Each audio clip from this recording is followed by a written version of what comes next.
Agora bonjour et bienvenue dans l'ère de la révolution quantique où les limites de la science et de la technologie sont constamment repoussées. Dans ce voyage fascinant à travers les méandres de l'informatique du futur, nous allons explorer ensemble les défis colossaux et les promesses incroyables que recèle l'ordinateur quantique. Grâce aux avancées spectaculaires de géants comme Google, avec son ordinateur Sycamore, un rêve impressionnant est en train de devenir réalité.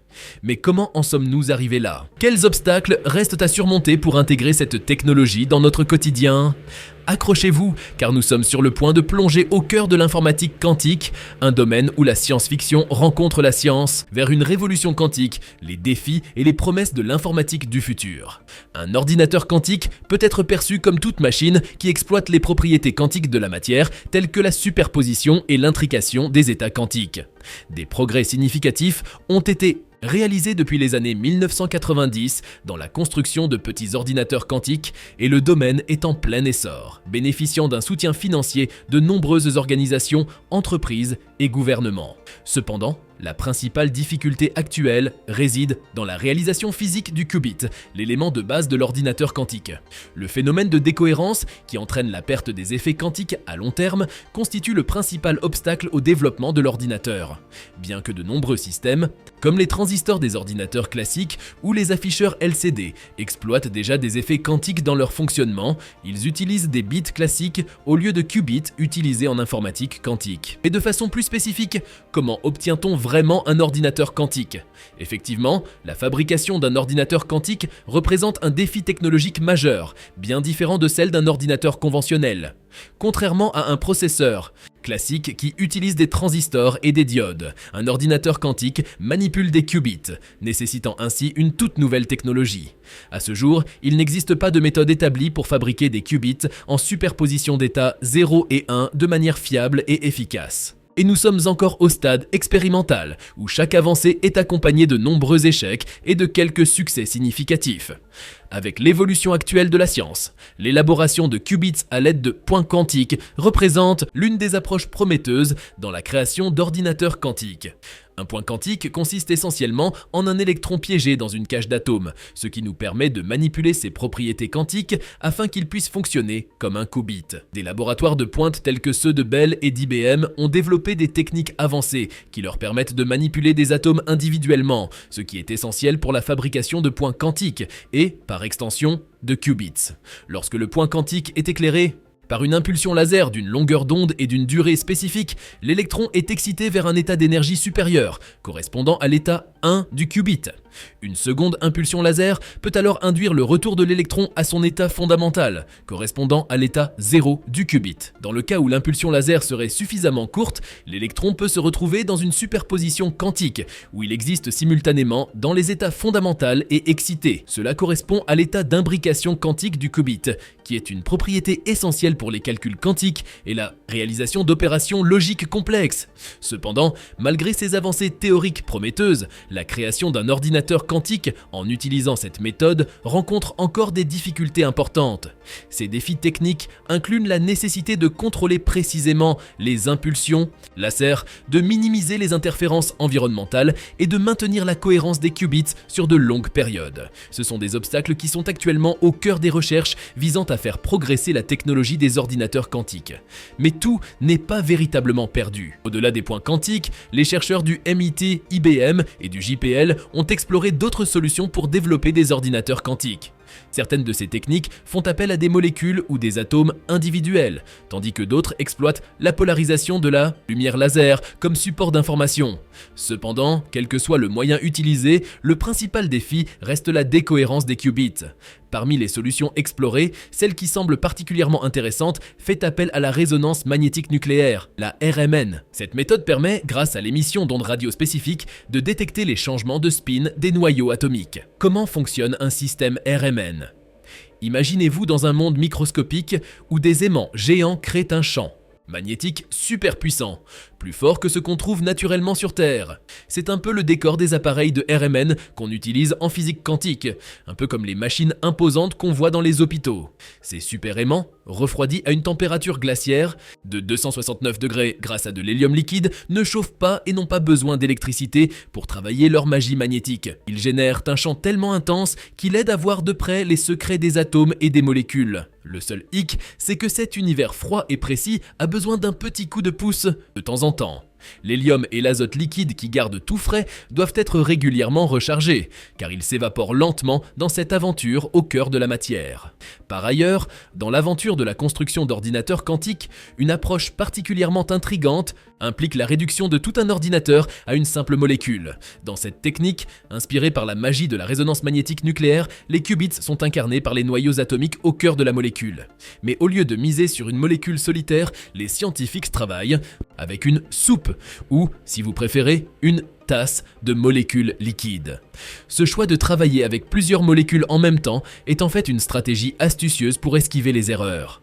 Même si des molécules dans ce liquide se mettent à changer d'état, les spins des noyaux atomiques qu'elles abritent restent stoïquement les mêmes. Cela donne à cette méthode un bouclier contre l'erreur, une faille majeure pour d'autres approches, même si la décohérence est toujours un défi. Face au défi posé, Colin Williams du Jet Propulsion Laboratory, JPL de la NASA, a proposé des alternatives novatrices.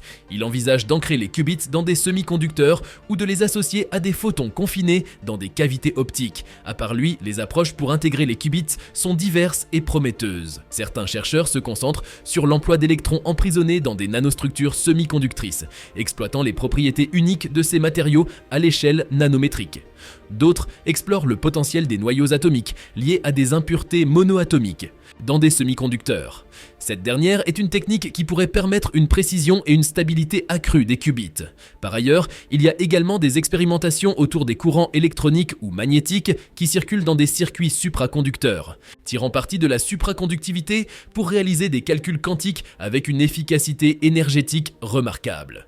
Ces méthodes innovantes reflètent l'effort constant de la communauté scientifique pour surmonter les obstacles inhérents à la technologie quantique actuelle et pour pousser les frontières de ce que ces machines extraordinaires peuvent accomplir. La diversité des approches témoigne de la richesse des possibilités exploratoires dans la quête d'un ordinateur quantique pleinement fonctionnel et puissant.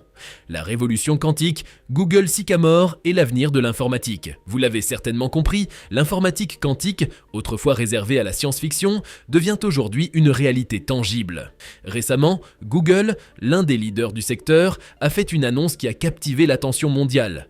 Son ordinateur quantique, nommé Sycamore, a réalisé en quelques secondes des calculs qui auraient pris 47 ans à un ordinateur classique. Cette avancée marque un tournant majeur dans le domaine de l'informatique quantique, ouvrant la voie à des applications innovantes dans de nombreux domaines, de la recherche scientifique à la sécurité informatique.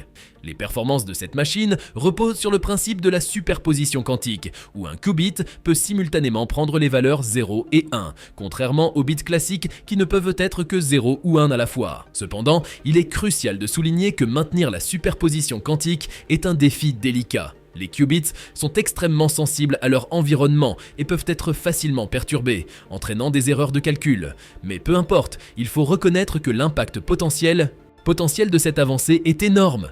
En effet, pour la recherche scientifique, les ordinateurs quantiques permettraient de modéliser des systèmes complexes tels que les interactions moléculaires, avec une précision sans précédent. Cela ouvrirait la voie à des découvertes majeures dans des domaines tels que la chimie, la biologie et la physique. Aussi, les implications de cette avancée vont bien au-delà de l'accélération des calculs. Elles pourraient transformer notre approche de la recherche scientifique en nous permettant de modéliser et de comprendre des systèmes d'une complexité autrefois inatteignable. Il est évident qu'associé à l'intelligence artificielle, l'ordinateur quantique va faire naître un enthousiasme considérable. Sécuriser l'avenir, la course contre les menaces quantiques sur la cybersécurité. On le répétera incessamment, l'essor de l'informatique quantique promet de révolutionner notre capacité à résoudre des problèmes complexes, avec des ordinateurs quantiques surpassant largement les performances et la vitesse des systèmes classiques. Cependant, cette avancée technologique soulève également des préoccupations significatives, en particulier dans le domaine de la cybersécurité. Anna Paula Assi, directrice générale d'IBM pour l'Europe, le Moyen-Orient et l'Afrique, a exprimé ses inquiétudes lors du Forum économique mondial de Davos, mettant en garde contre le potentiel disruptif de la technologie quantique sur les systèmes de cryptage actuels. La principale préoccupation est que les ordinateurs quantiques, avec leur capacité à effectuer des calculs en parallèle plutôt qu'en séquence, pourraient rendre les méthodes de cryptage existantes obsolètes, exposant ainsi des systèmes financiers entiers à des risques d'effondrement et compromettant la sécurité nationale ainsi que des secteurs critiques comme la santé. La solution, selon IBM, repose sur le développement de nouvelles formes de cryptographie conçues pour être résistantes aux attaques quantiques. Face à cette menace émergente, l'organisation reconnaît l'importance cruciale pour les gouvernements et les entreprises de se préparer activement. Cet appel à l'action souligne l'urgence de mettre en place des défenses robustes contre les potentiels scénarios catastrophiques que pourrait engendrer une cyberattaque de grande envergure, car la frontière entre fiction et réalité semble s'amincir. Et c'est ainsi que nous touchons à la fin de notre exploration de l'informatique quantique. Nous avons parcouru ensemble les avancées extraordinaires et les défis titanesques qui façonnent l'avenir de cette technologie révolutionnaire. De Google Sycamore aux recherches de pointe sur les qubits et la décohérence, nous sommes témoins d'une véritable révolution qui pourrait redéfinir notre approche de la résolution des problèmes les plus complexes de notre temps. Si vous avez trouvé cette plongée dans l'univers quantique aussi fascinante que nous, n'oubliez pas de montrer votre soutien. Aimez cette vidéo, abonnez-vous pour ne manquer aucune de nos prochaines explorations et partagez vos réflexions ou vos questions dans les commentaires. Ensemble, continuons de pousser les limites de notre compréhension du monde.